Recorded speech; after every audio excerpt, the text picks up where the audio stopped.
For the past 30 days I posted one YouTube short every single day, and in this video, without wasting any more time, I'm gonna show my results. Also in the end you will see is it worth it or not, and what I have learned by posting 30 shorts in 30 days. Also the good thing about posting shorts every day, and as well as the negative side of it. So first, let's start from the beginning. I created a brand new channel with 0 subscribers, and I've started posting YouTube shorts every single day, and here is the results. On my first week of posting shorts, I was getting between 100 and 364 views. In the beginning of the second week, I have peaked of 524 views in a single day. And in the middle of my journey, I have seen my first spike, which was 1777 views. On the third week, I had a spike of 3861 views. Few days later, it had dropped to 754 views.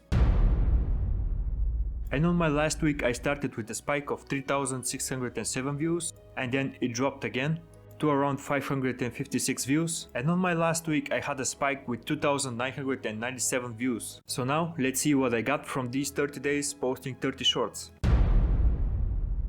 In a matter of views, I got 25,200 views, for watch time I had 513, and for subscriber wise I get 371 subscribers. So now let me tell you what I learned from these shorts, so that you can copy my strategy and get similar results, or even better.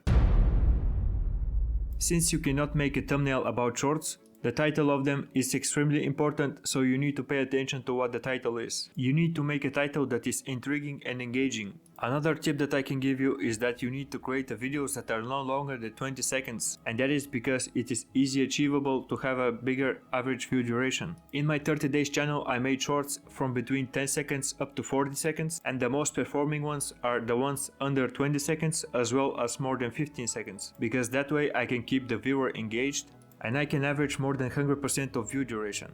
Another tip is that you need to make a fast-paced video. That means you need to switch the scenes every 2 or 3 seconds. That's gonna help you keep the viewer engaged. And another crucial part that you need to 100% include it is using subtitles. So I've gained just over 25,000 views and I gained more than 370 subscribers. I think this is an amazing conversion rate in a matter of subscribers. And my only regret is that I haven't started adding it better in the beginning. My shorts was around 30 or 40 seconds and the viewers was not watching them all the way to the end, and YouTube was not pushing it enough. And after I implemented all the steps that I showed you, I have seen my spikes going more and more after every week, and I gained most of the subscribers from these kind of videos. I hope this video was helpful and you have learned something from my mistakes. At the end you decide is it worth it or not to try it. If you wanna see some more videos, make sure to watch this video right here. I'm pretty sure you're gonna like it. Thanks for watching and see you in the next one.